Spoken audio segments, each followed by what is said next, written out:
Hello friends, നമുക്കിന്നൊരു ചൂരക്കറി എങ്ങനെയാണ് തയ്യാറാക്കുന്നതെന്ന് നോക്കിയാലോ. എല്ലാവർക്കും ഇഷ്ടമുള്ള അടിപൊളി ടേസ്റ്റുള്ള ഒരു കറി തന്നെയാണ് ചൂരക്കറി എന്ന് പറയുന്നത്. പ്രത്യേകിച്ച് നമ്മൾ ഇന്ന് കുക്ക് ചെയ്ത് വെച്ചിട്ടുണ്ടെന്നുണ്ടെങ്കിൽ നാളെയൊക്കെ ആയിരിക്കും ഇതിന് കൂടുതൽ ടേസ്റ്റ് കിട്ടുക. കാര്യം ആ ഉപ്പും മുളക് പുളി ഇതൊക്കെ മീനിൽ പിടിച്ചിട്ട് പിറ്റേ ദിവസത്തേക്കായിരിക്കും അടിപൊളി ടേസ്റ്റ് ഉണ്ടാവുക. അപ്പോൾ ഇതിന് ആവശ്യമായിട്ടുള്ള സാധനങ്ങൾ ഞാനിവിടെ എടുത്തു വെച്ചിട്ടുണ്ട്. നമുക്കത് എന്തൊക്കെയാണെന്നൊന്ന് നോക്കാം.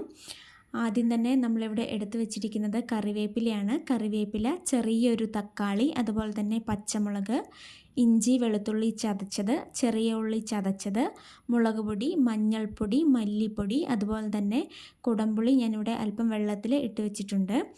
ഇപ്പോൾ നമ്മൾ മീൻ കറി വെക്കുന്നതിനുള്ള ചട്ടി നല്ലോണം ചൂടായി വന്നിട്ടുണ്ട്. ഇനി നമുക്ക് ഇതിലേക്ക് ആവശ്യമായിട്ടുള്ള വെളിച്ചെണ്ണ ഒഴിച്ചു കൊടുക്കാം. ഒരു 3 ടേബിൾ സ്പൂണൊക്കെ വെളിച്ചെണ്ണ ഒഴിച്ചിട്ടുണ്ട് കേട്ടോ. വെളിച്ചെണ്ണ നല്ലോണം ചൂടായി വന്നതിന് ശേഷം നമുക്കൊന്ന് കടുകിട്ട് പൊട്ടിച്ചെടുക്കാവുന്നതാണ്. അതിനുശേഷം ഒരു അല്പം ഉലുവ കൂടി ഇട്ടൊന്ന് ചൂടാക്കിയെടുക്കാം. ശേഷം നമ്മൾ ഇവിടെ എടുത്ത് വെച്ചിരിക്കുന്ന സാധനങ്ങൾ ഓരോന്നായിട്ട് വഴറ്റിയെടുക്കാവുന്നതാണ്.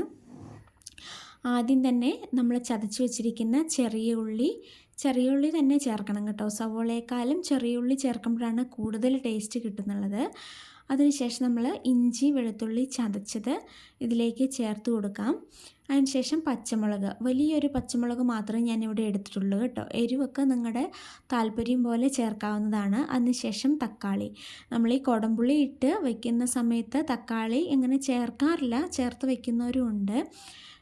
ഇപ്പം ഞാനിവിടെ തക്കാളി ചേർത്ത് കൊടുക്കുന്നുണ്ട് കേട്ടോ. അത് നമ്മൾ വഴറ്റാൻ വെച്ച സമയത്ത് നമുക്ക് പൊടികളൊന്ന് ചൂടാക്കിയെടുക്കാം. മുളക് പൊടി, മല്ലിപ്പൊടി, മഞ്ഞൾപ്പൊടി, ഇത്രയും സാധനങ്ങളാണ് നമ്മളിവിടെ പൊടികളായിട്ട് എടുത്തിരിക്കുന്നത്. ഇത് ചൂടാക്കാണ്ട് ചേർത്താലും പ്രശ്നമൊന്നുമില്ല, എങ്കിലും ചൂടാക്കി ചേർക്കുമ്പോൾ ഒരു പ്രത്യേക ടേസ്റ്റ് കിട്ടാറുണ്ട്. ആ പച്ചച്ചൊവയൊക്കെ നല്ലോണം മാറിക്കിട്ടും. അപ്പോൾ നമ്മളിവിടെ വഴറ്റാൻ വേണ്ടി വെച്ചിരുന്ന ഇഞ്ചിയും പച്ചമുളകും ഒക്കെ നല്ലോണം വഴണ്ട് വന്നിട്ടുണ്ട്. ഇനി നമുക്കിതിലേക്ക് നമ്മൾ ചൂടാക്കി വെച്ചിരുന്ന പൊടികൾ ചേർത്ത് കൊടുക്കാം. ഇനി ഇത് അധികം നേരം ചൂടാക്കാൻ വേണ്ടി വയ്ക്കേണ്ട ആവശ്യമില്ല കേട്ടോ, കാരണം നമ്മൾ ഓൾറെഡി ഇത് ചൂടാക്കിയതാണല്ലോ. നമ്മൾ നല്ലോണം ഒന്ന് ഇളക്കി അതിന് ശേഷം അതിലേക്ക് ആവശ്യമായിട്ടുള്ള വെള്ളം ചേർത്ത് കൊടുക്കാവുന്നതാണ്. ഗ്രേവി നിങ്ങളുടെ ഇഷ്ടത്തിനനുസരിച്ചിട്ട് ചേർത്ത് കൊടുക്കാം. ഇതിൽ ഞാൻ ഈ വെക്കുന്നതിൽ കൂട്ടിയിട്ടോ കുറച്ചിട്ടോ നിങ്ങൾക്ക് ചേർക്കാവുന്നതാണ്. ഞാനിവിടെ ഒരു 1.5 കപ്പ് വെള്ളമാണ് എടുത്തിരിക്കുന്നത്.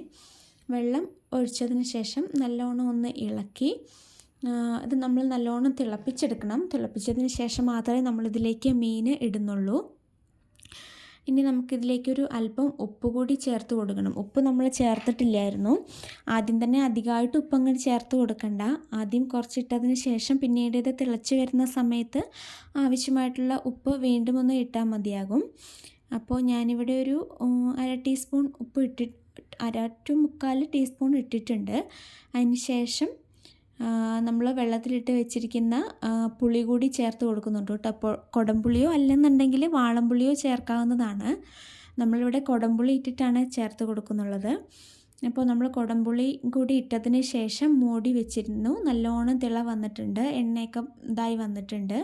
അതിന് ശേഷം നമ്മൾ കട്ട് ചെയ്ത് ക്ലീൻ ചെയ്ത് വെച്ചിരിക്കുന്ന ചൂരമീൻ കൂടി ഇതിലേക്ക് ചേർത്ത് കൊടുക്കാവുന്നതാണ്. വെള്ളച്ചൂരയാണ് കേട്ടോ ഞാൻ എടുത്തേക്കുന്നത്. അപ്പോൾ ചൂര കൂടി ഇട്ടതിന് ശേഷം നമുക്കിതൊന്ന് മൂടി വെച്ച് നല്ലോണം തിളപ്പിച്ച് വേവിച്ചെടുക്കണം.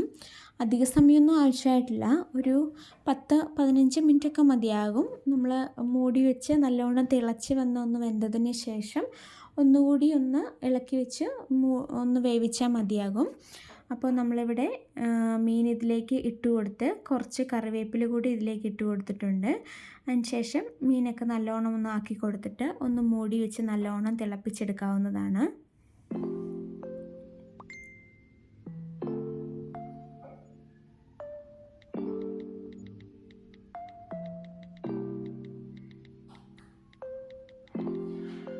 നല്ലോണം തിളയായി വന്നിട്ടുണ്ട് കേട്ടോ. ഇനി നമുക്കിതൊന്ന് തവി കൂടാണ്ട് അല്ലാണ്ട് തന്നെ നമുക്കിതൊന്ന് ചുറ്റിച്ച് വെച്ച് ഒന്നുകൂടി ഒന്ന് തിളപ്പിച്ചെടുക്കാം.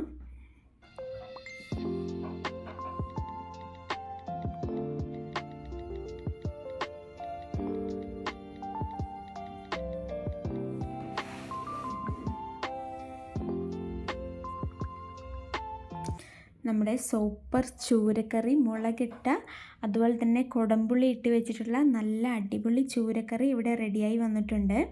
അപ്പം എല്ലാവരും ഇതേ രീതിയിലൊന്ന് ട്രൈ ചെയ്ത് നോക്കണം. Bye bye.